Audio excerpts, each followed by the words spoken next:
பிரபல நடிகை ஐஸ்வர்யா ராயின் மகள் உடல்நலம் குறித்து தவறான தகவல் பரப்பிய குற்றச்சாட்டில் கூகுள் மற்றும் இணையதளங்கள் பதிலளிக்க டெல்லி உயர்நீதிமன்றம் அதிரடி உத்தரவிட்டுள்ளது. பாலிவுட் நட்சத்திர தம்பதியின் 13 வயது மகள் நீதிமன்ற படியேறியதன் பின்னணி என்ன? நட்சத்திர ஜோடியான அபிஷேக் பச்சன், ஐஸ்வர்யா ராய் தொடர்பான செய்திகள் அடிக்கடி பேசுபொருளான நிலையில் தற்போது அவர்களின் மகளின் பெயர் இணையதளங்களில் அடிபட்டுள்ளது.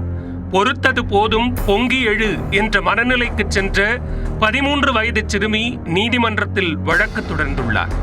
இணையதளங்களை நீதிமன்றம் கண்டிக்கும் அளவிற்கு நடந்தது என்ன?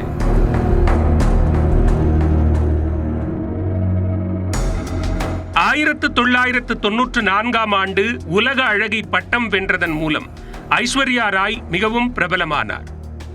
அவரை 20 திரைப்படம் மூலம் சினிமா உலகிற்கு இயக்குனர் மணிரத்னம் அறிமுகம் செய்து வைத்தார். இதனையடுத்து பாலிவுட்டில் பாப்புலரான ஐஸ்வர்யா ராய் தமிழில் ஜீன்ஸ், எந்திரன், குரு, ராவணன், பொன்னியின் செல்வன் உள்ளிட்ட படங்களில் நடித்து கவனம் ஈர்த்தார். இதனிடையே உச்சத்தில் இருந்தபோதே 2007 ஆண்டு அபிஷேக் பச்சனை கரம் பிடித்தார். இந்த தம்பதிக்கு 2011 பிறந்தவர்தான் மகள் ஆராத்யா. நட்சத்திர குடும்பத்தில் பிறந்த போதும் கேமராவின் கண்கள் தங்களது குழந்தையை நெருங்காதவாறு அபிஷேக், ஐஸ்வர்யா கவனமாக இருந்தனர். ஆராத்யாவுக்கு 13 வயதான நிலையில் அண்மை காலமாக அவரின் உடல்நிலை குறித்து இணையதளங்கள், யூடியூபுகளில் சில தகவல்கள் பரவின. அதில் உண்மை இல்லை என்று தெரிவித்த போதும் தொடர்ந்து யூகங்கள் உலாவிக் கொண்டிருந்தன.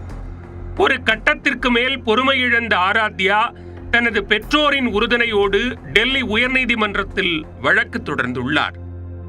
அதில் தனது உடல்நிலை குறித்து வெளியிட்ட வீடியோக்களை சம்பந்தப்பட்ட இணையதளங்கள் நீக்க வேண்டும் என்று கோரியிருந்தார். இது தொடர்பான விசாரணையில் யூடியூபில் உள்ள ஆராத்யா தொடர்பான வீடியோக்களை அகற்ற உடனடியாக நடவடிக்கை எடுக்க கூகுள் நிறுவனத்திற்கு நீதிமன்றம் உத்தரவிட்டது. அத்துடன் ஆராத்யாவின் உடல்நிலை குறித்த தவறான தகவல் அடங்கிய வீடியோவை தொடர்ந்து யூடியூபில் பகிரவும் தடை விதிக்கப்பட்டது. மேலும் கூகுள், பாலிவுட் டைம் மற்றும் இணையதளங்களுக்கு நோட்டீஸ் அனுப்ப உத்தரவிட்ட நீதிமன்றம் வழக்கை வரும் மார்ச் 17 ஒத்திவைத்து உத்தரவிட்டது. நீதிமன்றத்தின் அதிரடி உத்தரவால் அபிஷேக், ஐஸ்வர்யா தம்பதியின் மகள் ஆராத்யாவின் உடல்நிலை தொடர்பான வதந்திகளுக்கு முற்றுப்புள்ளி வைக்கப்படுமா?